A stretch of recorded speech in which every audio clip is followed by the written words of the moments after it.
British government के साथ, वो मुसलमानों के राइट्स के लिए फ़ाइट करेंगे, ये अदर ऑब्जेक्टिव था। और तीसरा ऑब्जेक्टिव था कि वो अदर देन मुस्लिम्स जो इंडिया में हैं, अदर माइनॉरिटीज़, उनके राइट्स के लिए फ़ाइट करेंगे। और ये एक कोऑपरेशन रहेगा, यानी between the Muslims and Hindus और अदर माइनॉरिटीज़। तो ये मुस्लिम लीग के ऑब्जेक्टिव्स थे। लेकिन 1913 में मुस्लिम लीग का एक ऑब्जेक्टिव इजाफी हुआ था, वो ये था कि self government with in India, self government with in India. ये 1913 में जब कायद-ए-आज़म मुस्लिम लीग का हिस्सा बने तो उन्होंने ये एक ऑब्जेक्टिव जो है वो ऐड करवाया था। कायद-ए-आज़म जॉइंड मुस्लिम लीग इन 1913।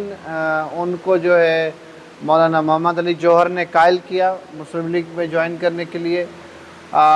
मुस्लिम लीग के जो पहले प्रेसिडेंट थे वो थे सर आगा खान, और मुस्लिम लीग के जो पहले सेक्रेटरी जो पहले थे वो थे सैयद अली हसन बिलग्रामी।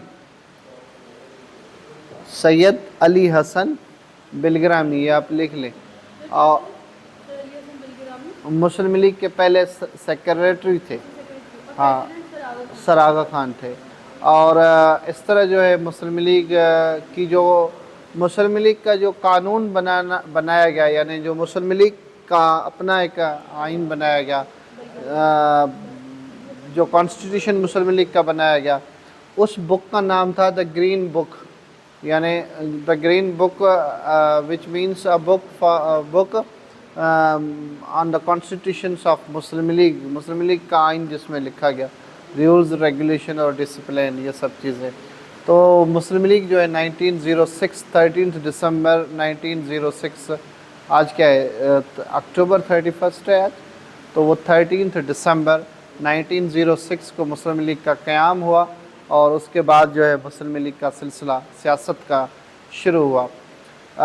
खालिद बिन सईद की जो किताब है the formative phase of Pakistan, उसमें आप देखेंगे तो मुस्लिम लीग के लिए उन्होंने लिखा है कि 1937 तक मुस्लिम लीग की कोई मकबूलियत नहीं थी, मुस्लिम लीग की कोई पॉपुलैरिटी नहीं थी, ज़्यादातर मुस्लिम लीग के वोटर्स नहीं थे, मुस्लिम लीग की मेंबरशिप बहुत कम थी।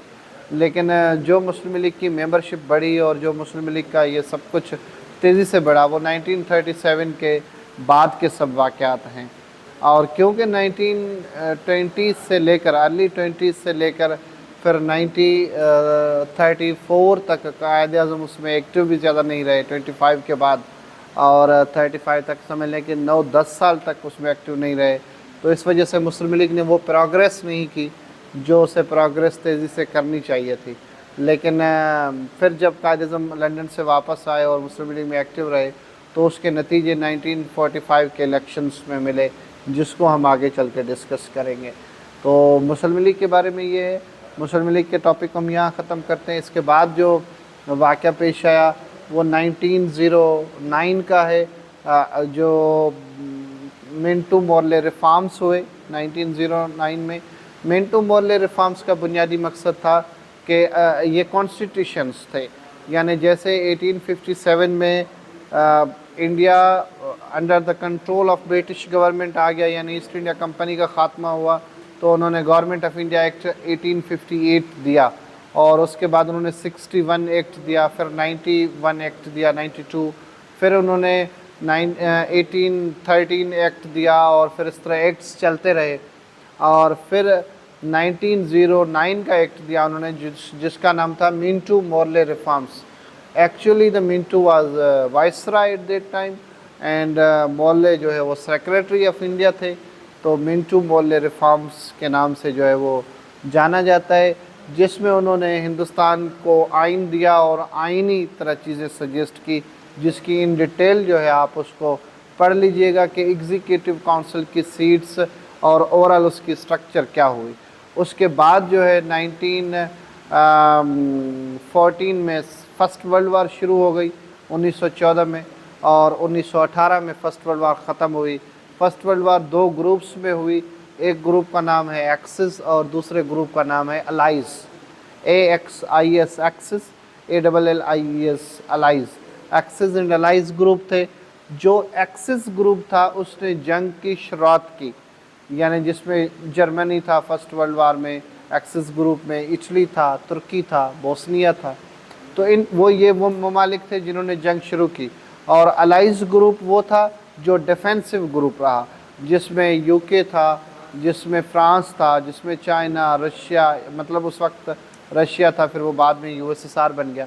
तो क्योंकि वो ड्यूरिंग वॉर के ही, फर्स्ट वर्ल्ड वार के ही रशिया जो है जंग से अलग हुआ था, और ड्यूरिंग फर्स्ट वर्ल्ड वार के ही वो रशिया जो है यूएसएसआर बना था इन 1917, जब रेवोल्यूशन आया, रशियन रेवोल्यूशन। वो उसको हम फिर कभी और क्लास में डिस्कस करेंगे, रशियन रेवोल्यूशन को। तो बहरहाल फर्स्ट वर्ल्ड वार में ये दो ग्रुप्स थे, और इन दोनों ग्रुप्स के दरमियान कॉन्फ्लिक्ट हुआ। जिन्होंने जंग शुरू की वो एक्सिस ग्रुप था, और जिन्होंने जंग को डिफेंस किया अपने आप को, वो अलाइज ग्रुप के नाम से जाना जाता है। लेकिन इत्तेफाक ये है कि जिस ग्रुप ने अपने आप को डिफेंड किया, यानी अलाइज ग्रुप, वो जंग का फातेह रहा। और इस जंग के फ़ौरन बाद 1919 में एक मशहूर ट्रीटी हुआ था, that was the treaty of Versailles, VERSAILE। Treaty of Versailles 1919 में हुआ। Treaty of Versailles Woodrow Wilson ने कराया। Woodrow Wilson was the president of USA। उन्होंने ये मुआहदा करवाया, और जिसका मकसद था कि जंग ख़त्म की जाए। और इस जंग का ज़िम्मेदार इस ट्रीटी में वुड्रो विल्सन ने हालांकि इसकी मुखालफत भी की थी कि ये जो ट्रीटी ऑफ वर्साइल हुआ, इसमें इस पूरी जंग का ज़िम्मेदार जर्मनी को ठहराया गया, और जर्मनी पर सेक्शंस लगाए गए कि वो अपनी फ़ौज की तादाद नहीं बढ़ा सकता, वो फ़ौजी जो वॉर वेपन्स हैं वो नहीं बना सकता, और पूरी जंग का अजाला जो है वो जर्मनी करे। तो एक लिहाज से जर्मनी को इस वुड्रो विल्सन के इस ट्रीटी में, ट्रीटी ऑफ वर्साइल में, जर्मनी को समझ लें कि माल गनीमत समझ के लूटा गया। तो नतीजा ये निकला कि जर्मनी ने Aahista Aahista with the influence of Hitler और नाजी, तो उन्होंने फिर आहिस्ता आहिस्ता जो है वो सेकेंड वर्ल्ड वार को जन्म दिया। तो second world war, first world war एक दूसरे से कनेक्टेड हैं। सेकेंड वर्ल्ड वार 1939 में हुआ, और उसको फिर हम आगे डिस्कस करेंगे। लेकिन जैसे ही फर्स्ट वर्ल्ड वार ख़त्म हुआ तो हिंदुस्तान में जो है वो उसके हालात भी बिल्कुल बदल गए। वो इस सेंस में बदल गए कि हिंदुस्तान में 1914 में जैसे वर्ल्ड वार शुरू हुई तो यूके जो है यहाँ पर रूल कर रहा था ब्रिटिश, तो ब्रिटिश जंग में भी इन्वॉल्व था। इसलिए कायद-ए-आज़म ने 1916 में कांग्रेस और मुस्लिम लीग के दरमियान एक मुआहदा तय करवाया, और वो मुआहदा था लखनऊ पैक्ट, मीसाक लखनऊ 1916 में। और मीसाक लखनऊ का बुनियादी मकसद था कि वो जो मुस्लिम लीग की डिमांड्स हैं for the rights of the Muslims, और जिसको कांग्रेस तस्लीम नहीं करती, तो कांग्रेस ने लखनऊ पैक्ट में उनको तस्लीम किया। जैसे मुसलमानों की 1/3 रिप्रेजेंटेशन थी, जैसे मुसलमानों की 3/4 मेजॉरिटी के साथ आइन में तब्दीली, ये मुसलमानों की एक डिमांड थी। जैसे वेटेज सिस्टम को एक्सेप्ट किया जाए, सेपरेट इलेक्टोरेट मुस्लिम लीग की एक डिमांड थी। उस डिमांड को जो है लखनऊ पैक्ट में 1916 में तस्लीम किया गया, जिसके बाद कायद-ए-आज़म को एक नया टाइटल मिला हिंदुस्तान में, the ambassador of Hindu Muslim unity, and the title was given by Sarojini Naidu. उन्होंने ये टाइटल सजेस्ट किया कायद-ए-आज़म को, the ambassador of Hindu Muslim unity 1916 में। क्योंकि कायद-ए-आज़म 1916 में दोनों पॉलिटिकल पार्टीज़ के मेंबर थे, मुस्लिम लीग के भी और कांग्रेस के भी, तो उन्होंने एक अपना रोल प्ले किया, जिसकी बुनियाद पर 1916 में लखनऊ पैक्ट हुआ। इस लखनऊ पैक्ट के बाद जैसे ही सेकेंड वर्ल्ड वार ख़त्म हुई, ट्रीटी ऑफ वर्साइल भी हो गया। तो ट्रीटी ऑफ वर्साइल के बाद अब जो है अंग्रेज़, ब्रिटिश गवर्नमेंट ने ये तय किया, क्योंकि फर्स्ट वर्ल्ड वार में अंग्रेज़ के ख़िलाफ़, बरतानिया के ख़िलाफ़ इस जंग में जो एक्सिस ग्रुप था, उस एक्सिस ग्रुप में बाकी ममालिक तो शामिल थे, लेकिन तुर्की भी उसमें शामिल था, जिसका मौजूदा नाम तुर्किया है। तो तुर्की जब उसमें शामिल था तो अंग्रेज़ गवर्नमेंट ने ये तय किया, ब्रिटिश ने, कि हम जो है तुर्की का जो निज़ाम हुकूमत है, उस वक्त जो निज़ाम हुकूमत था, उस निज़ाम हुकूमत का नाम था ऑटोमन एम्पायर, यानी खिलाफत उस्मानिया, which was the last Muslim empire جیسے اسلام میں خلافت کا نظام ہے بنو امیہ بنو عباس، تو اس طرح ایک آخری جو خلافت کی حکومت تھی وہ اس خلافت عثمانیہ تھی ترکی کی، تو برٹش نے یہ طے کیا کہ ہم خلافت عثمانیہ کو جو ہے ابالش کر لیں گے اور ترکی کو ایک ماڈرن ترکی بنائیں گے اور ترکی میں ہم ریفارمز لے کے آئیں گے۔ تو ہندوستان کے جو مسلمان تھے انہوں نے یہ بات کہی کہ ہم انگریزوں کو یعنی برٹش کو خلافت عثمانیہ توڑنے نہیں دیں گے، اس کو ابالش نہیں کرنے دیں گے۔ نتیجے میں یہ ہوا کہ ہندوستان کے مسلمانوں نے مل کے ایک موومنٹ شروع کی to save the Ottoman empire. اس موومنٹ کا نام تھا خلافت موومنٹ، جو 1919 میں شروع ہوئی، جس کا مقصد تھا کہ وہ انگریز حکومت کو، برٹش کو جو ہے وہ خلافت عثمانیہ کو ابالش کرنے نہیں دیں گے۔ تو یہ موومنٹ 1919 میں شروع ہوئی۔ اس موومنٹ کو شروع کرنے والے دو بھائی تھے جن کا تعلق کراچی سے تھا، اور مولانا محمد علی جوہر اور شوکت علی جوہر، جو بی اما کے بیٹے تھے۔ اور بی اما کا نام، اصل نام کیا ہے؟ آبادی بانو یا آبادی بیگم؟ آبدی بیگم، ٹھیک ہے، چلے اس کو آپ کنفرم کر لیجئے گا، ٹھیک ہے، جو بھی، لیکن ان کی بی اما کے یہ دونوں بیٹے تھے، مولانا محمد علی جوہر اور شوکت علی جوہر۔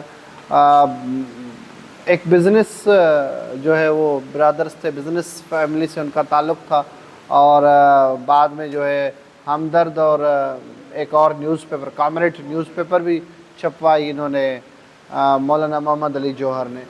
تو اس طرح جو ہے انہوں نے موومنٹ کو شروع کیا۔ مولانا محمد Ali Jauhar was a founder of خلافت موومنٹ، اور خلافت موومنٹ کا بنیادی مقصد تھا کہ اب جو ہے وہ ہندوستان میں ٹف ٹائم دیں گے برٹش گورنمنٹ کو، اور وہ ترکی کی جو خلافت عثمانیہ ہے اس کو سیف کریں گے۔ یہ موومنٹ 1919 میں شروع ہوئی۔ اس موومنٹ میں سب ڈفرینٹ لوگوں نے، مسلمانوں نے ہندوستان سے حصہ لیا۔ مولانا محمد علی جوہر، شوکت علی جوہر، ابوالکلام آزاد، شبلی، نعمانی وغیرہ وغیرہ، لیکن علامہ اقبال اس میں شامل ہوئے، لیکن بعد میں وہ اس سے الگ ہو گئے، لیکن قائد اعظم اس میں شامل نہیں ہوئے۔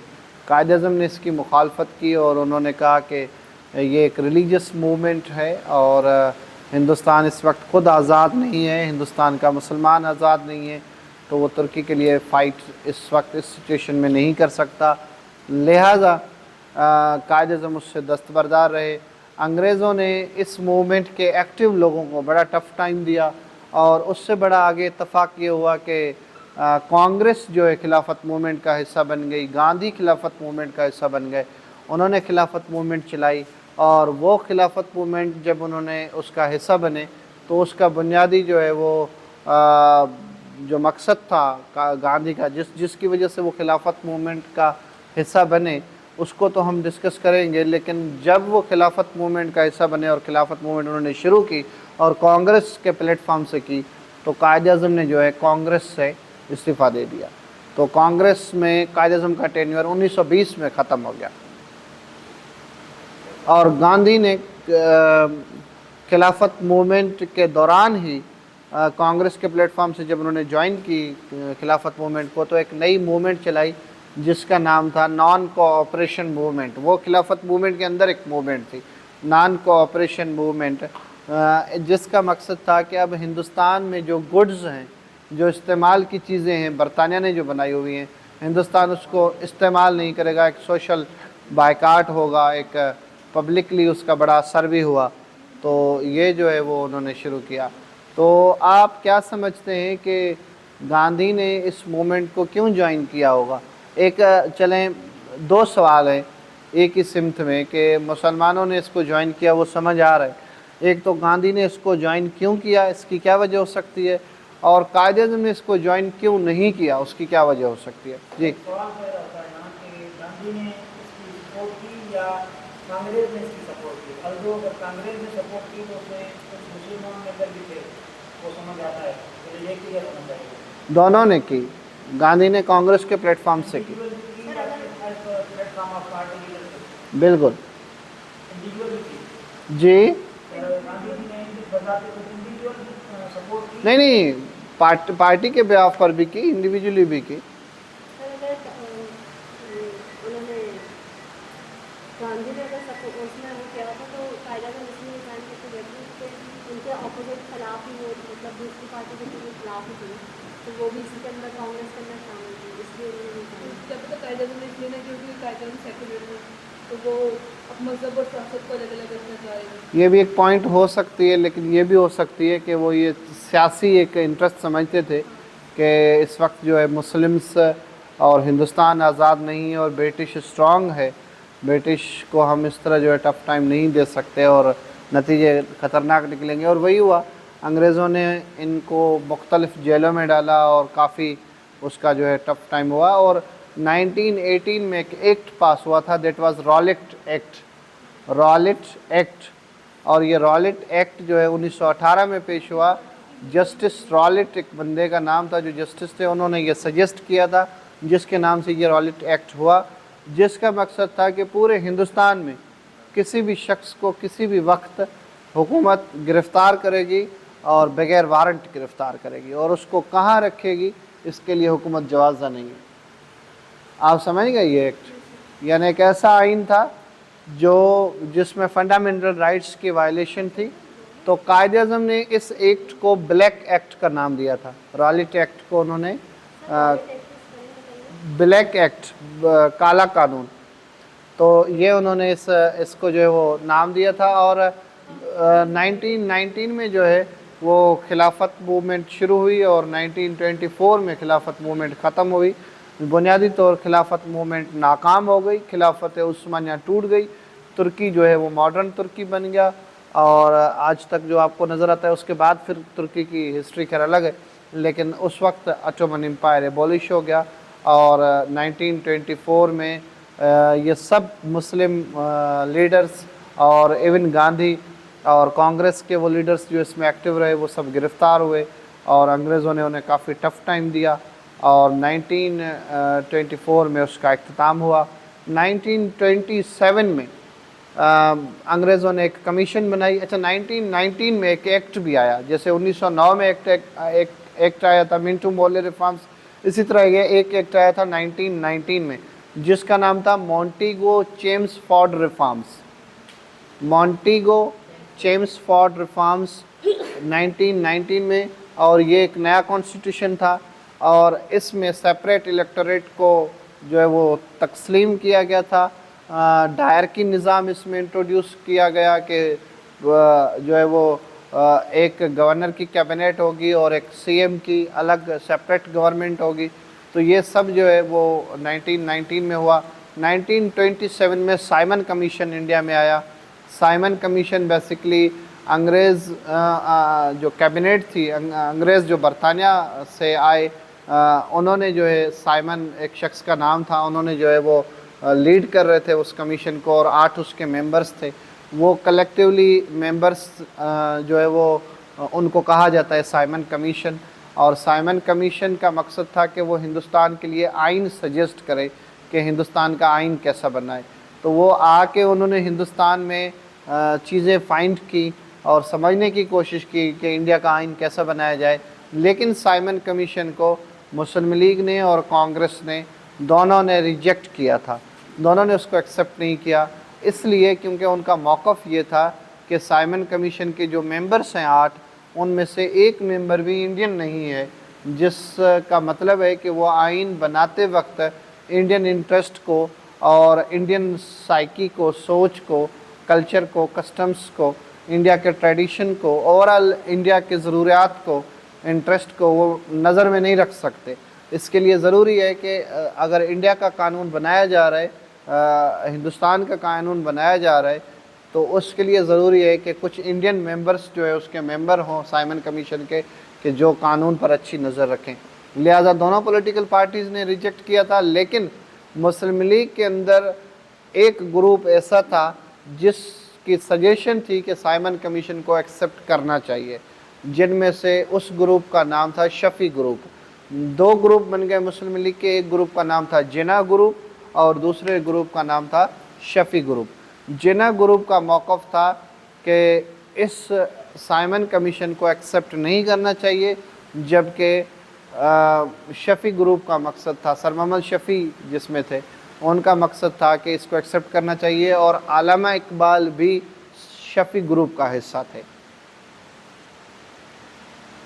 سائمن کمیشن ریجیکٹ ہو گیا، واپس چلا گیا، اس کے بعد پھر دوبارہ سائمن کمیشن آیا، لیکن دوبارہ وہ ایکسیپٹ نہیں ہوا، واپس ہوا، اور اس کے بعد 1920 میں نہرو نے نہرو رپورٹ پیش کی، جس کا مقصد تھا کہ ہم اب آپ کو سجیسٹ کر رہے ہیں، انڈینز یعنی کانگریس آپ کو سجیسٹ کر رہی ہے کہ آئین کیسا بننا چاہیے۔